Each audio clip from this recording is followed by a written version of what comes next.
அனைவருக்கும் வணக்கம். இந்த மாலையும் காலையும் ஒன்றாக இணைந்த இந்த வேளையில் அனைவருக்கும் இனிய வணக்கத்தோடு எனது உரையை தொடங்குகிறேன்.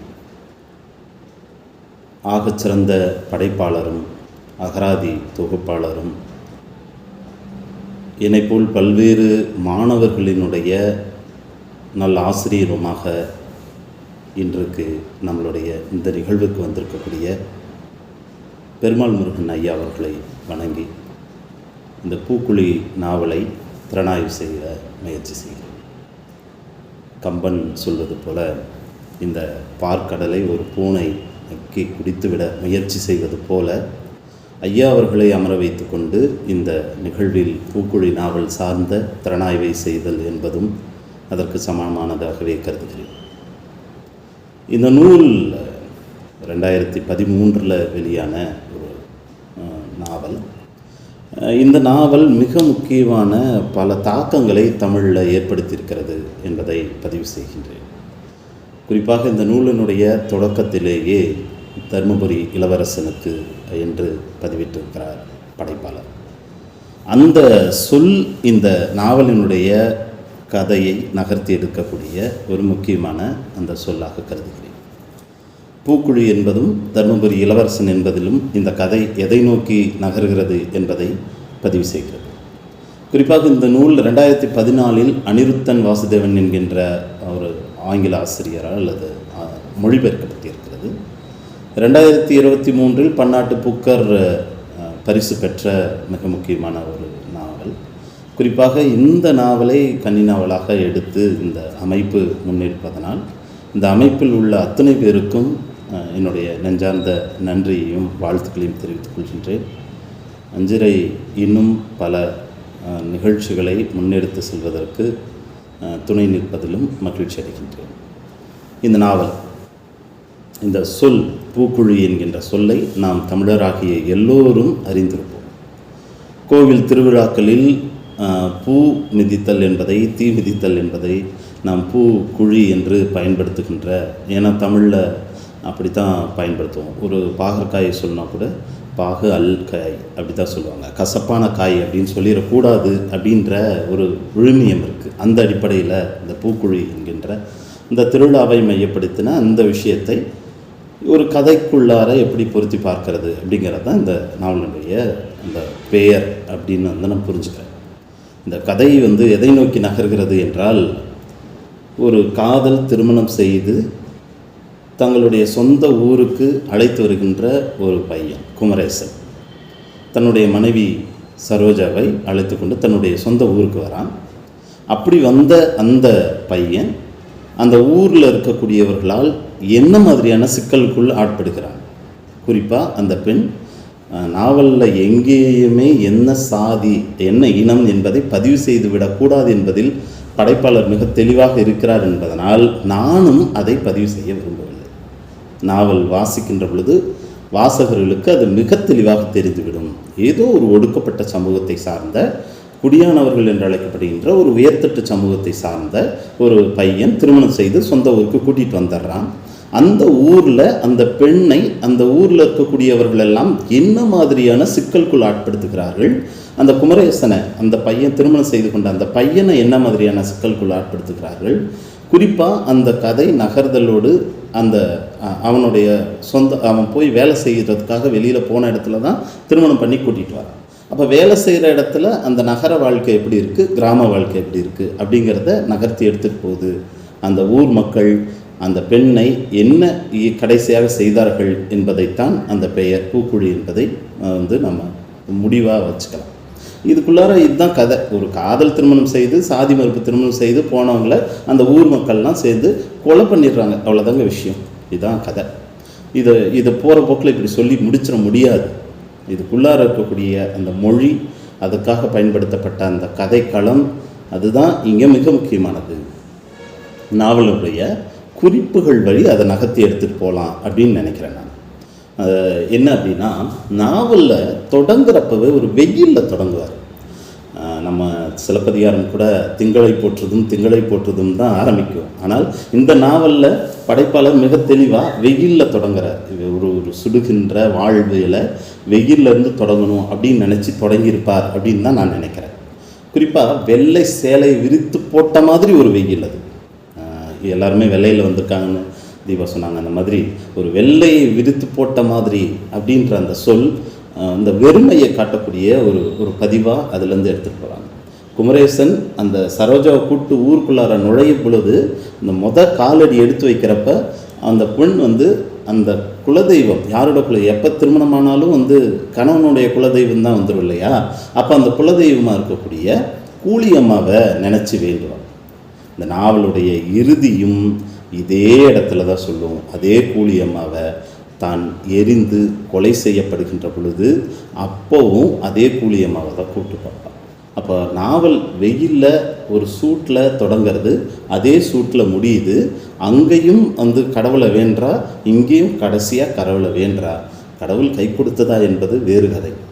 யாரையுமே அந்த ஊரில் காணவே இல்லை அப்படின்னு கதையோட தொடக்கத்தில் சொல்லுவாள் சரோஜா குமரேசன்ட்ட. அப்போ குமரேசன் சொல்லுவான், அதெல்லாம் நீ ஒன்றும் அப்படி யோசிக்காத, நீயே ஒரு நாள் யோசிப்ப, இந்த ஊரில் இத்தனை ஆளுங்களா, இப்படிப்பட்ட ஆளுங்க இருக்காங்களா அப்படின்னு நீயே ஆச்சரியப்பட்டு போவ, அரிசையப்பட்டு போவ அப்படின்னு. ஆமாம், அதான் நடந்தது. குமரேசன் இல்லாத ஒரு இரவு பொழுதில் இந்த பெண்ணை எரித்து கொள்வதற்காக அந்த ஊர் ஆளுக மொத்த பேருமை கூடி உள்ளார அந்த பெண்ணை ஒரு காட்டுக்குள்ளார வச்சு எரிப்பாங்க. அப்படி எரிக்கிறப்ப தான் அந்த பெண் நினைப்பா, இத்தனை ஆளுகளா, இப்படிப்பட்ட ஆளுகளா அப்படின்னு. நாவல் எங்கே தொடங்குதோ அதே மாதிரி கதையம்சத்தோடு முடியுது அப்படிங்கிறது தான். அப்புறம் அந்த அதுலேருந்து ஊருக்குள்ளார நுழையும் போது முன்னாடியே சுடுகாடு இருக்கும். அந்த சுடுகாடை காமிச்சு இதுதான் காணக்காடு, எங்கள் ஊரோட காணக்காடு, இல்லை நம்ம ஊரோட காணக்காடு அப்படின்னு. காணக்காடு அப்படின்னா என்ன அர்த்தம் அப்படின்னாக்கா சுடுகாடு என்று பொருள். சுடுகாட்டை பதிவு செய்கிறாங்க. அப்போ பின்னாடி என்ன நடக்க போகுதுன்றத முன்கூட்டியே முன்னோட்டு வித்தாக கதையில் பயன்படுத்தியிருக்கிறார் என்பதை நான் பதிவு செய்கிறேன். எங்கெங்கெல்லாம் இருக்குது, இன்னும் எங்கெங்கெல்லாம் இருக்குது அப்படின்றது தான். சாம்பல் பூத்த நெருப்பு கங்கு ஒரே ஊதலில் ஜொலிப்பது போல அப்படின்னு ஒரு இடத்துல படைப்பாளர் சொல்லுவார். தீப்போல் தன்னுள் அவள் பரவி கொண்டிருக்கிறாள் என உணர அதிக நாட்கள் ஆகவில்லை. தீப்போல் தன்னுள் அவன் பரவி கொண்டிருக்கிறான் என்பதை அவள் உணர்றதுக்கு ரொம்ப நாள் ஆகலை அப்படின்னு சரோஜாவை சொல்லும்போது சொல்லுவாங்க. அடுத்து குமரேசனோட அம்மா உள்ளார நுழையும் போது நெருப்பள்ளி என் தலையில் போட்டியடா அப்படின்னு சொல்கிற அந்த அம்மாவோட தலைமையில் தான் பின்னாடி சரோஜா எரிக்கப்படுகிறாள் என்பதை நாம் புரிந்து கொள்ள வேண்டியிருக்கிறது. இரவில் கூட அந்த ஒரு பாறையில் தான் அவங்க வாழ்வாங்க. அந்த குமரேசனுடைய இருப்பு அந்த வாழ்கிற இடம் ஒரு பாறை மேலே இருக்கும். அந்த பாறையோட வெம்மை இரவு நேரத்தில் கூட தனியில் அப்படின்னு ஒரு இடத்துல படைப்பாளர் சொல்லுவார். அதுக்கு என்ன காரணம்னா, அந்த பெண் அந்த அந்த குமரேசனுடைய அம்மா எல்லா நேரத்திலும் வாரி தூற்றுகின்ற வார்த்தைகளை வசவுகளை அள்ளி தெளித்து கொண்டே இருப்பாங்க. அப்படி தெளிக்கிற அந்த அந்த சூடு குறைவே இல்லை அப்படின்னு சொல்கிற அந்த இடம், இது எப்போ தான் தகிக்குமோ, இந்த பாறை எப்போ குளிர்ச்சி அடையுமோ தெரியலையே அப்படின்னு சரோஜா நினைக்கிற ஒரு வரியை அப்படி பயன்படுத்துவார் படைப்பாளர். பாறையில் எல் போல பொரிந்து போவாளோ அப்படின்னு குமரேசன் சரோஜாவை நினைப்பான். அப்புறம் வெயில் பட்டா கருகுமுன்னு மாலை கட்டு மதிப்பாக வச்சுருப்பானா, வெயில் பட்டா கருகும் அப்படின்னு நினச்சி மதிப்பாக வச்சுருப்பானா அப்படின்னு சொல்கிற இந்த குமரேசனோட அம்மா தான் அவரோட வெயில் சுட்டு எரிக்கின்ற அந்த பணியையும் செய்து முடிக்கின்றாள் என்பது தான் அதில் பெரும் வருத்தம். இருவரும் பேசிக்கொண்ட முதல் வார்த்தை இந்த காதல் மலர்ந்துடும். காதல் முடிந்து ரெண்டு பேரும் கண்ணோட கண் வச்சு பேசி ரொம்ப அருமையான காதலுங்க. நீங்கள் ஒரு தனிப்பட்ட முறையில் இந்த நாவலை வாசிக்கிறப்ப இவங்களுடைய காதல் மட்டும் தனியாக பிரித்து எடுத்து வைக்கலாம். அது சொல்லும் போது ரெண்டு பேரும் பேசிக்கிற முதல் வார்த்தை என்னன்னா வத்தி சுப்புளு அப்படின்னு அந்த பொண்ணு கேட்கும். அந்த வத்தி சுப்புளு அப்படின்றது தீப்பெட்டியை குறிக்கக்கூடிய ஒரு சொல். நல்லா யோசிச்சு பாருங்க. பின்னாடி எரிக்கப்படுகின்ற பெண் முன்கூட்டி தன்னுடைய வருங்கால கணவன்கிட்ட கேட்குற முதல் சொல் வத்தி சுப்புளு அப்படின்னு இருக்கு அப்படின்றத எவ்வளவு நுணுக்கமாக படைப்பாளர் யோசித்து வைத்திருப்பார் என்பதை நாம் யோசிக்க வேண்டியிருக்கு. அப்புறம் ஒரு காய் விற்கிற ஒரு பெண் அந்த பாறை மேலே சரோஜாவை பார்த்து, யாருமே இல்லாத நேரம் சரோஜாவை பார்த்து, இன்னைக்கு என்னம்மா புதுசாக திருமணம் செய்து வந்த புது பெண்ணா, நீ இந்த கல்யாணத்தை அரசாங்கத்தில் பதிவு செஞ்சியா அப்படின்னு கேட்கும். இந்த இடத்துல படைப்பாளர் நின்று ஒரு காதல் திருமணம் என்ன செய்ய வேண்டும் அப்படின்றத சொல்கிற மிக முக்கியமான ஒரு இடம். அப்படி யார் வேணாலும் சொல்லியிருக்கலாம். ஆனால் ஒரு காய் விற்கிற ஒரு பெண் வந்து சொல்கிற மாதிரி, ஒரு வயதான மூதாட்டி சொல்கிற மாதிரி அதில் வந்து சொல்லுவாங்க. அப்போ அவங்க வந்து என்ன சொல்கிறாங்க அப்படின்னாக்கா, வந்து அரசாங்கத்தில் பதிவு பண்ணிடுமா, இவனுங்க எப்போ வேணாலும் கொன்று தூக்கி தொங்க விட்டுருவானுங்க, அப்படி இல்லைன்னா மேலே நீல சாயத்தை பூசி பாம்பு கடிச்சு இறந்து போயிட்டா அப்படின்னு சொல்லிடுவாங்க, அதனால் நீ ஜாக்கிரதையாக இருக்கணும் இவனுங்கள்கிட்ட அப்படின்னு வந்து அந்த பெண் சொல்கிற அந்த இடம் அந்த சரோஜாவுக்கு மனசுக்குள் ஒரு பொறி தட்டுது. ஆகா, ஏதோ பண்ணிடுவானுங்களோ அப்படின்னு. அதுதான் பின்னாடி நடந்து இருக்கிறது. இதுக்குள்ளார இந்த இந்த கதைக்குள்ளார மிக முக்கியமான மையக்கரு சாதியா பெண்ணா அப்படின்ற ஒரு கேள்வி அதுக்குள்ளார இருக்குது. நகரமா கிராமமா அப்படின்ற ஒரு கேள்வி இருக்குது. அதை நம்ம அடுத்தடுத்த விஷயங்களில் விவரித்து பார்ப்போம். கதை மாந்தர்கள் வழி கதையை அழகாக நகர்த்தி எடுத்துகிட்டு போவார் சரோஜா. இந்த சொல்லே ரொம்ப அழகான சொல்லுதான். என்னென்னா, 1960 பிறந்த சரோஜா தேவி 1980 பிறந்த இந்த சரோஜா வந்து இருக்கிற அந்த பிறந்த காலகட்டத்தில் சரோஜா தேவி ஒரு உச்சக்கட்ட நடிகையாக இருந்திருக்கணும் நிச்சயமாக. கதையில் கூட ஒரு இடத்துல பெரிய சரோஜா தேவி மாதிரி வருவேன்னு உங்கள் வீட்டில் வந்து சரோஜான்னு உனக்கு பேர் வச்சாங்களா அப்படின்னு சொல்லுவாங்க. நான் அந்த நாவலை முதல் தடவை படிக்கிறப்ப இது எனக்கு மனசில் படவே இல்லை. இந்த 2வது தடவை படிக்கிற அந்த காலகட்டத்தில் கரெக்டாக சரோஜா தேவி அம்மா இறந்துட்டாங்க. இப்போ ஒரு 10 நாளாக ஒரு வாரம் முன்னாடி. அப்போ தான் யோசிக்கிறேன், அப்போ அந்த சரோஜாவை மையப்படுத்தி தான் எழுதியிருப்பாரா. கதையில் எங்கேயுமே கதை மாந்தர்களுடைய பெயரோ ஊர் பெயரோ தெளிவாக பதிவு செய்து விடக்கூடாது என்பதில் வந்து படைப்பாளர் தெளிவாக இருக்கார். திறனாய்வாளனா இதெல்லாம் நான் வந்து சொல்லிக்கிறேன் அப்படி. அப்போ சரோஜான்ற பேரை அந்த மாதிரி யோசிச்சு வச்சுருப்பேன். ஏன்னா மிக அழகான பெண், இந்த ஊரில் பொறாமப்படுறதுக்கே காரணம் அவள் அழகான பெண் அப்படிங்கிறது அப்படின்னு. அப்புறம் வந்து குமரேசன் அப்படின்ற பேரை நான் எப்படி புரிஞ்சுக்கிறேன், தருமபுரி இளவரசன் குமரேசனாக இங்கே பதிவு செய்யப்பட்டிருப்பாரோ என்று கருதுகிறேன். அதில் உள்ளார வந்து அந்த சீராயி அப்படின்னு அவங்க அம்மா பேர் வச்சுருப்பாங்க. சீராயி எப்போவுமே சீறிகிட்டே இருப்பாங்க. ஒரு நாவலில் ஒரு கதாபாத்திரத்துக்கு ஒரு பேர் கொடுக்குறப்போ அந்த பேர் வந்து அவங்களுடைய கேரக்டர் சொல்லும் அப்படின்றத படைப்பாளர் யோசிக்கிறாரு. சீராயி அப்படின்னு வைக்கிற அந்த இடம், அந்த பெண் தொடக்கத்திலேருந்து இறுதி வரையிலுமே அப்படியான பெண்ணாகவே காட்டப்படுகிறார் அப்படின்றது. உள்ளார இந்த காதலுக்கு அச்சாரம் போட்டவன் பெரியசாமி.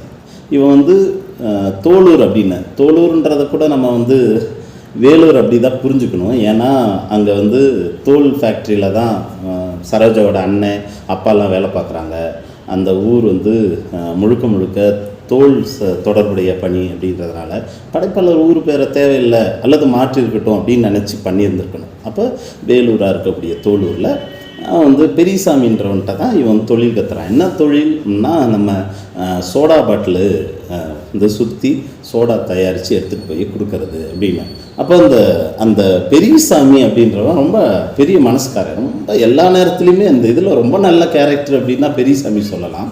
அந்த பெரியசாமியோட சொந்த ஊருன்னு இந்த இருக்கக்கூடிய பெண்ணுங்களில் யாரும் ஒருத்தரை திருமணம் பண்ணிக்கலாம் அப்படின்னு வந்து சொல்லும்போது, எங்கள் ஊரில் என்னை கொன்று புதைச்சிருவாங்க, அதனால் நான் வந்து இங்கே அப்படிலாம் யோசிக்க முடியாது அப்படின்னு வந்து குமரேசன்ட்ட சொல்லுவாங்க. அவன் சொந்த ஊர் எதிரான்னு வந்து கேட்டால் கொல்லூர் அப்படின்னு பயன்படுத்தியிருப்பார். காதல் திருமணம் செய்தால் கொன்று விடுகின்ற ஊருக்கு பேர் கொல்லூர் அப்படின்னு வச்சுக்கலாம். அதை வந்து பெரியசாமி ரொம்ப அழகாக பயன்படுத்துவார். இந்த கதையில் இந்த நகரத்துக்கும் கிராமத்துக்கும் ஒரு தொடர்பை ஏற்படுத்துறது யார் அப்படின்னா முட்டைபாய். இந்த முட்டைபாய் தான் என்ன பண்ணுவார் அப்படின்னாக்கா, அவர் சொந்த ஊர் வேலூர், தோலூர்லேருந்து கிளம்பி வர அவர், நாமக்கல்னு சொல்ல மாட்டேன், கொங்கு வட்டார பகுதி அப்படி சொல்லுவேன். அங்கே இருக்கக்கூடிய முட்டைகள் எல்லாம் அங்கே இருக்கக்கூடிய எல்லாத்தையும் வாங்கி அதை எடுத்துகிட்டு போய் அங்கே வந்து விற்கிறது அல்லது இங்கேருந்து வந்து பேருந்து வழியில் அனுப்புறது அப்படிங்கிறது. அப்போ அந்த முட்டைபாய் தான் வந்து இந்த குமரேசனை தோலூருக்கு கூட்டிகிட்டு போகிறார். அப்போது அவங்க அம்மா தான் சொல்கிறாங்க, இவனுக்கு ஏதாவது ஒரு வழிகாட்டேன் அப்படின்னு. அப்படி தான் அவன் என்ன பண்ணுறான், போகிறான். முட்டைபாய் போய் சோடாபாய்கிட்ட விடுறாரு. சோடாபாய் தான் என்ன பண்ணுறாருன்னா தொழில் கற்றுக் கொடுக்குறாரு. அப்படி தொழில் கற்றுக் கொடுக்கறதுக்கு அவனுக்கு நியமிக்கப்பட்ட ஆள் தான் வந்து பெரியசாமி. இந்த கேரக்டரை பிடிச்சிட்டு நகர்ந்தாவே ரொம்ப அழகாக அந்த கதை போயிட்டே இருக்குங்க. ஒவ்வொரு பேரும் அப்புறம் குறிப்பாக இதில் மிக அழகான ஒரு ஒரு கதை மாந்தரா இல்லாமல் ஒரு இயந்திரமாக சொல்லணும்னா சைக்கிள்ங்க. எல்லா இடங்கள்லையும் இந்த சைக்கிள் ரொம்ப முக்கியமான ஒரு இடத்த பிடிச்சிட்டே இருக்கும். அது காதல் மொழி பேசுகிறப்போ, தொழில் செய்கிறப்போ, எல்லா இடத்துலையுமே இந்த சைக்கிள் ரொம்ப முக்கியமான ஒரு நகர்தலுங்க. அவங்களுடைய வாழ்வியலில் சைக்கிள் எவ்வளோ முக்கியன்றதை அதில் வந்து பதிவு செய்துகிட்டே இருப்பார். அடுத்து இந்த நாவலினுடைய மையக்கருவாக இருக்கக்கூடிய சாதி. இப்போது நகரத்தில் சாதி இல்லையா அப்படின்னா இருக்குங்க. இப்போது நம்ம சரோஜா வந்து வாழ்கிற அந்த லைன் வீடு, அந்த லைன் வீட்டில் தான் சோடா கடை இருக்குது. அந்த சோடா கடையில் தான் குமரேசன் வேலை செய்கிறான். அந்த லைன் வீட்டில் இருக்கிற ஒரு பெண், ஒரு குடும்பம் மைத்திலி அக்கா குடும்பம். அந்த குடும்பத்தில் யாருமே அண்ணன் தண்ணி புழங்க மாட்டாங்கன்னு வச்சுக்கோங்களேன். ஏன்னா அவங்க ஒதுக்கப்பட்டவங்க இல்லை, அவங்க தன்னை உயர்சாதியாக கருதுகின்ற பெண். ஆனால் அதுக்கு அந்த ஏன் அவங்க என்ன பெரிய உயர்சாதி அப்படின்னு கேட்குறப்ப, ஒன்றுமே இல்லைனாலும் இருக்கிற மாதிரி ஜம்படிச்சுக்கிற ஒரு இனம் அப்படின்னு வந்து சொல்லுவாங்க. ரொம்ப அழகான அந்த வரி. ஏன்னா இப்போ குமரேசனே வந்து குடியானவன் தான் எல்லா இடத்துலையும் பயன்படுத்துவாங்க. குடியானவர் என்றால் ஒரு நிலத்தில் குடி ஏறி இருக்கக்கூடியவர்கள் என்று பொருள். ஆனால் அவன் பொருளாதாரம் தேடி தன்னுடைய சொந்த ஊர்லேருந்து தோளூருக்கு வேலைக்கு போகக்கூடிய சூழலில் இருக்கிற அவன் குடி ஆனவனா அப்படின்ற கேள்வி எழுது இல்லையா? அந்த மாதிரி அவங்க வந்து மைத்திலி அக்கா வந்து யார்கிட்டையும் வந்து வாங்க மாட்டாங்க, கொடுக்க மாட்டாங்க. ஏன்னா அவங்க வந்து சாதியால் உயர்ந்தவர்களாக தங்களை கருதுபவர் அப்படின்றது. இது நகரத்தில் சோறு மட்டும் வாங்கிக்க மாட்டாங்க, மற்றபடி பேசுறது இதெல்லாம் பிரச்சனை இல்லை அப்படின்னு சொல்லி முடிக்கிற அந்த கதை கிராமத்துக்குள்ளே வரும்போது முழுக்க மாறி போயிடுதுங்க.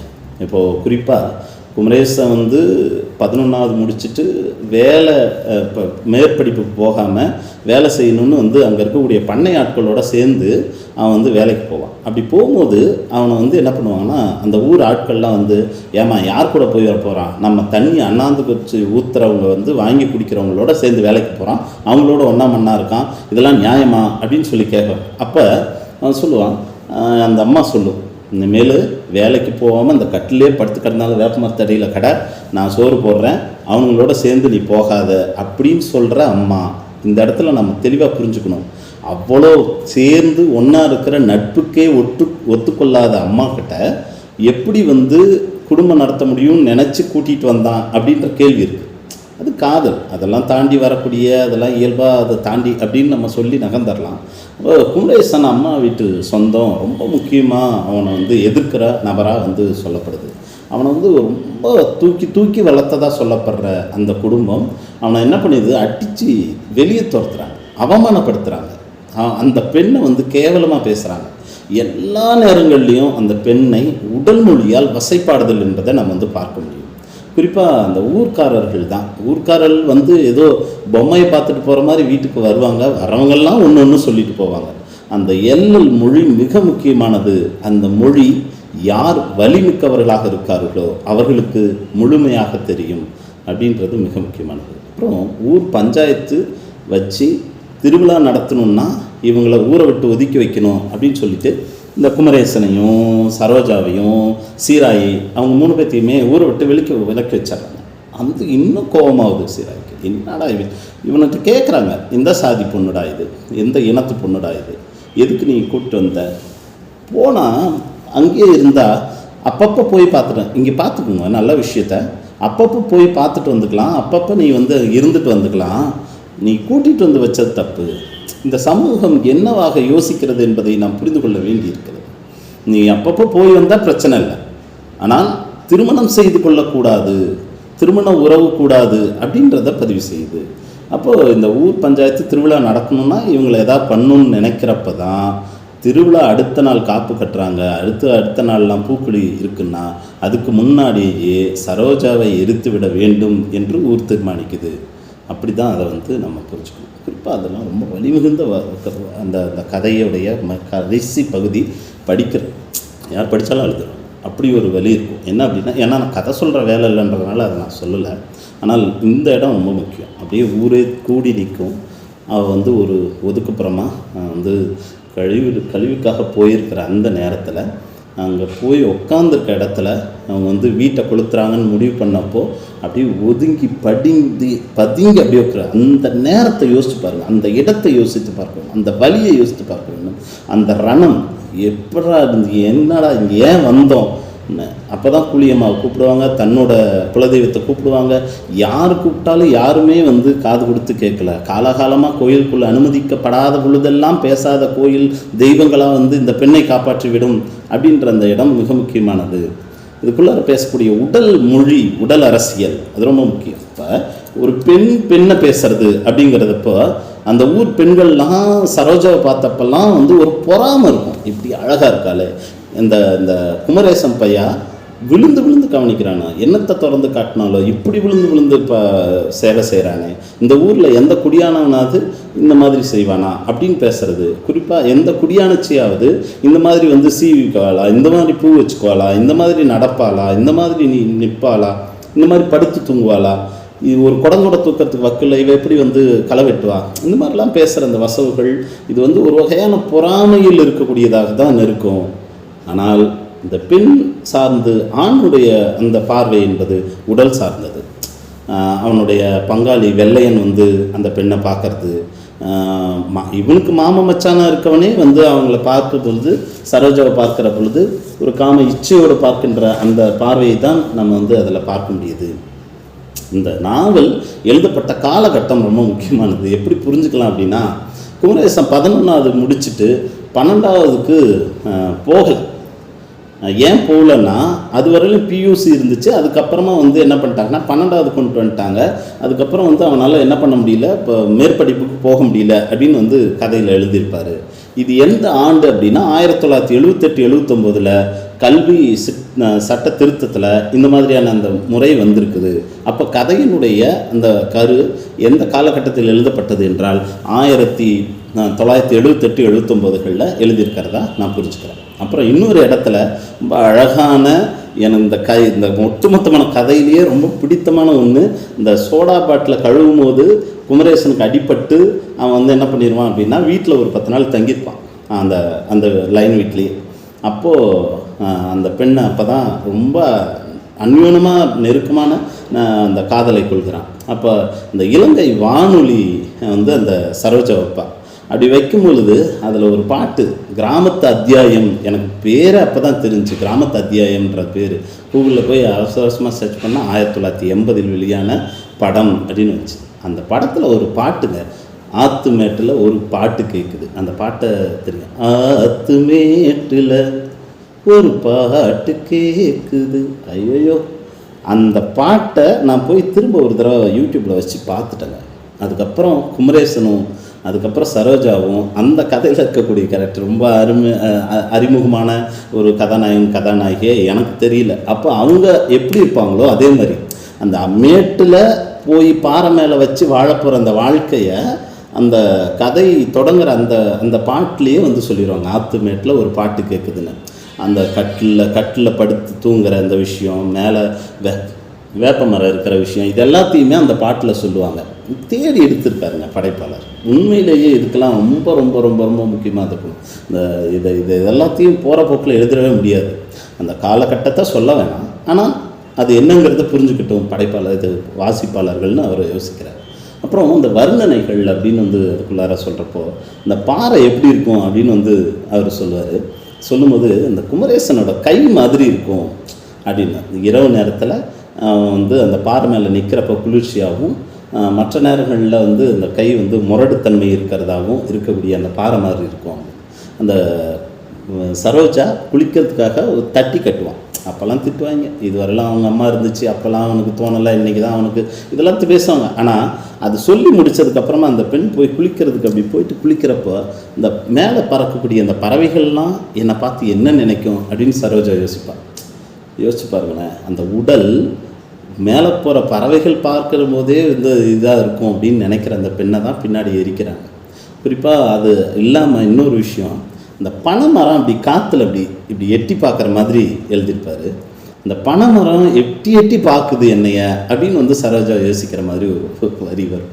உண்மையிலே நான் லைந்து போயிட்டேன். அந்த இடம்லாம் வந்து ஒரு படைப்பாளர் அந்த இடத்துல தான் இருப்பதாக நினைக்கின்ற பொழுது தான் நான் வந்து பெருமாள் முருகன் ஐயாவை துதிப்பாட வேண்டிய அவசியம் இல்லை. அவருடைய படைப்பில் அவர் எழுதிய அந்த இடம் மிக முக்கியமானது. ஆனால் அந்த ஊர்களுடைய பேர்லாம் பாருங்களேன், கரட்டூர், ஓடையூர், ஆட்டூர், தோலூர், வைரியூர், கொல்லூர், விருச்சியூர். அந்த இவங்க வந்து என்ன பண்ணுவாங்கன்னா, அந்த ஊரில் ஆட்டூர்லேருந்து ஒரு இடத்துல போய் வேறு ஊரில் போய் தொழில் செய்யலாம், சோடா கடை வைக்கலாம் அப்படின்னு வந்து குமரேசன் போயிடுவான். அப்படி போகும்போது அவன் வந்து அங்கே சோடா கடை வைக்கிறதுக்காக போய் இடத்தெல்லாம் பார்த்துட்டு வர அந்த ஊருக்கு பேர் விருச்சியூருங்க. நான் சங்க இலக்கியங்களில் விருச்சி சொல்லுதல் அப்படின்லாம் வந்து பார்ப்பேன். அவனுக்கு ஒரு நல்ல காலம் பிறக்க போணுச்சுங்க. கொஞ்சம் பொறுத்து இருந்தால் விருச்சியூரில் போய் அவன் கடை வச்சுருந்தா இந்த ஊரை விட்டே காலி பண்ணி போயிருந்திருப்பாங்க. 2 பேரும் வந்து அங்கே போய் வாழ்ந்திருப்பாங்க. இன்னும் சொல்லப்போனால் அவங்க வந்து அந்த சரோஜா எரிக்கப்படுகின்ற பொழுது அவள் வயிற்றில் ஒரு குழந்தை இருப்பதாக 2 பேருமே நம்புகிறாங்க, சரோஜாவும் குமரேசனும். அப்போ அவங்களுடைய அந்த விருச்சியூரில் போய் கடை வைக்கிறதுக்கு எல்லா ஏற்பாடுகளையும் குமரேசன் செய்து அதுக்காக தான் அவன் போய் அங்கே இருப்பான். அப்படி இருக்கிற அந்த காலகட்டத்தில் இவங்க வந்து என்ன பண்ணிடுவாங்கன்னா சரோஜாவை கொண்டுருவாங்க. அது மட்டும் இல்லைன்னா அந்த விருச்சியூர் என்பது அவர்களுக்கு நல்ல வாழ்வை தந்திருக்கும் அப்படிங்கிறத யோசித்து அந்த விருச்சியூரை வச்சுருக்கணும். நான் இன்னொல்லாம் நிறைய பண்ணேன். போய் கூகுளில் வந்து அதை மேப் போட்டு தேடுறேன், என்னென்ன ஒரு ஊரையும் ரொம்ப கஷ்டப்பட்டேன். அதுக்காக தேடி பார்த்தேன். இன்னும் சொல்லப்போனால் சரோஜா தேவின்னு பேர் வச்சது மாதிரி இந்த கொல்லூர், அப்புறம் வந்து இன்னும் 2-3 மங்கூர் சொல்கிறாரு, மங்களூர், இதெல்லாம் நான் என்ன பண்ணிட்டேன் அப்படின்னா சரோஜா தேவின்னு பேர் வச்ச மாதிரி கர்நாடகாவிலேருந்து ஊர் பேர்களை தேடி எடுத்து வச்சுருக்காரா. ஒன்று மதுரை காட்டும், இன்னொன்று கள்ளக்குறிச்சி காட்டும், இன்னொன்று வந்து இது பெங்களூரை காட்டும். அதே மாதிரி வேறு ஊர்களில் இருக்கும். நான் மையமாக வச்சுக்கிட்டு தேடின இடம் மேப்பில் அப்படி இன்ச்சாக நகர்த்துறேன். அந்த ஊர் எப்படி இருக்குன்னு நமக்கு தெரியணும்ல. அவர் வேணால் சொல்லாமல் போயிருக்கலாம். எனக்கு அந்த ஊர் எதுன்னு தெரியணும். முட்டைப்பாய் வந்து தேடுறாருன்னா நாமக்கல்லாக இருக்கும், நாமக்கல் சுற்றி இருக்கிற ஊராக இருக்கும். கொங்கு பகுதின்னா வந்து ஈரோடு பக்கமாக இருக்கும். ஏன்னா பெரியசாமியும் இவனும் வந்து ஒரே ஊர் அப்படிங்கிறப்ப 2 பேருமே மிக நிச்சயமாக என்னவா இருக்கலாம் அப்படின்னாக்க, ஒரு மாவட்டம்னா ஒன்று ஈரோடாக இருக்கணும், இல்லைனா திருச்செங்கோடாக இருக்கணும். திருச்செங்கோடு அப்போ தனி மாவட்டம் இல்லை, அப்போ வந்து என்னவா இருக்கும்னா ஈரோடாக இருக்கும். இப்படிலாம் போட்டு நிறைய யோசிக்க வேண்டியதாக இருந்துச்சு. ஏன் தேட தோணுது அவ்வளோதான். அப்புறம் அந்த குள்ளார வட்டார வழக்கு ரொம்ப முக்கியங்க. தோலூர் பற்றி பேசுகிறப்போ அதில் வந்து ஒரு சென்னை பாஷை அப்படின்னு சொல்லுவோம் இல்லையா, அது வந்து ஒரு மாதிரியான ஒரு சொல். அது வந்து உண்மையிலேயே நான் ரசித்து நான் சென்னை பல்கலைக்கழகத்தில் படித்தவன் என்கின்றதுனால சென்னையோட அந்த மொழி, அந்த சென்னை பாஷை ரொம்ப முக்கியமானது. அது ரொம்ப அழகாக பேசிகிட்டே இருப்பாங்க. இந்த பெண் பேசுகிற எல்லா மொழிகளும் சென்னை பாஷைக்குள்ளே தான் என்ன பண்ணுகிற அப்படிங்கிற மாதிரி தான் இருக்கும். இவன் எல்லா நேரத்துலையும் கொங்கு வட்டார மொழியில் தான் இருப்பான். இந்த ஊரே முழுக்க கொங்கு வட்டார மொழியில் தான் இருக்கும்.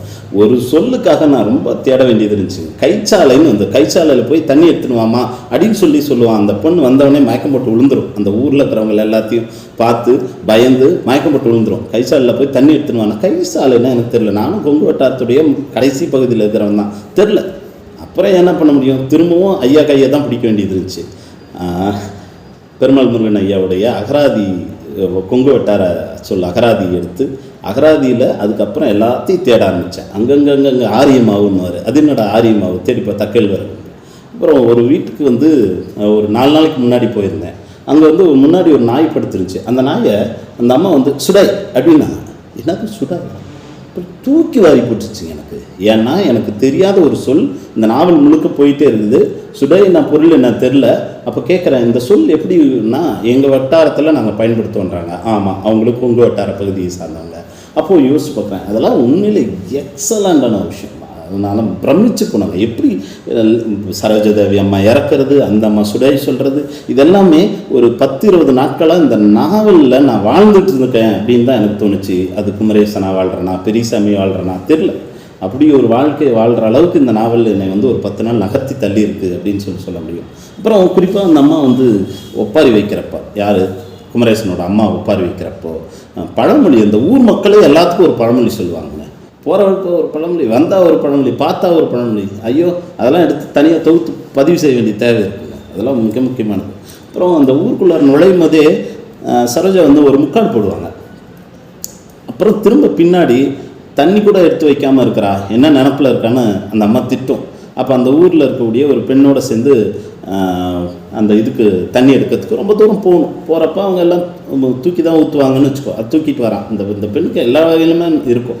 அப்போ இந்த பொண்ணை வந்து என்ன பண்ணுவாங்க, இந்த முக்காடு போட்டுக்க, வெயில் அதிகமாக இருக்குன்னா எனக்கு முக்காடு போட்டு பழக்கம் இல்லை அப்படின்னு சொல்லுவாங்க. ஆனால் தொடக்கத்தில் முக்காடு போட்ட சரோஜா பின்னாடி ஏன் அதை அப்படி சொல்கிறாங்கன்றது தெரியல, குழப்பமாக இருந்துச்சு. அப்புறம் ஏன் வந்து சரோஜா வந்து வந்ததுக்கப்புறம் அவங்க அப்பா அம்மா தேடலை அப்படின்னா, ஒரு நல்ல இடத்துக்கு தான் போயிருப்பாங்க அப்படின்னு விட்டுட்டாங்க அப்படின்னு சொல்கிறாங்க. தெரியல, அதெல்லாம் வந்து உண்மையிலே ஒரு குழப்பமான சூழல் தான். அப்போது அதுக்கப்புறமா வந்து இந்த குமரேசனுக்கு ஏன் அவங்க அப்பா இது குமரேசனுக்கு அவங்களுடைய குமரேசனுடைய அம்மா வந்து இந்த அளவுக்கு இருப்பாங்கன்னு ஏன் வந்து அவங்க புரிதல் இல்லாமல் போச்சு அப்படின்னு வந்து தெரியல. அடுத்து வந்து அப்புறம் வந்து பெண் தெய்வ வழிபாடு சார்ந்து நம்ம இதில் புரிஞ்சுக்கணும்னு தேவை இருக்குது. என்ன அப்படின்னா, பெண் வந்து மிக முக்கியமான ஒரு ஐக்கன். ஆனால் எல்லா நேரத்துலையும் பெண்ணை நெருப்போடவே வச்சு பார்க்க வேண்டிய ஒரு சூழல் இருக்குது. இப்போ சீதை வந்து பூக்குழியில் இறங்கின அந்த தொடக்கத்தில் இருந்து பெண் கொலை செய்யப்பட்டு பெண்ணை வந்து ஒரு கடவுளாக மாற்றுகின்ற தமிழ் சமூகத்தை இந்த நாவலின் வழி உணரலாம். குறிப்பாக வந்து நீர் எல்லாருக்கும் கொண்டு போய் நீரை கொடுக்கணும், சோடா கொடுக்கணும்னு நினைக்கிற குமரேசன், நெருப்பில் எரிந்து போகிற சரோஜா, இது ரெண்டும் சமூகத்தினுடைய குறியீடு. நன்றி. இந்த நாவலுக்காக எனக்கு கொடுக்கப்பட்ட அந்த அரை மணி நேரத்திற்குள் என்னால் இதை புரிந்து கொண்ட அந்த மேலோட்டமான பகுதியை மட்டும் பதிவு செய்திருக்கிறேன். இந்த அருமையானதொரு வாய்ப்பை கொடுத்த அஞ்சரையுடைய அமைப்பாளர்கள் அத்தனை பேருக்கும் நன்றி. இந்த நாவலினுடைய இந்த திறனாய்வில் ஏதேனும் மாற்று கருத்தாக நான் பதிவு செய்திருந்தால் அதை ஐயாவின் வழி உணர்ந்து அடுத்தடுத்த காலகட்டங்களில் நகர்த்தி எடுத்து செல்ல பயன்படுத்திக் கொள்வேன்.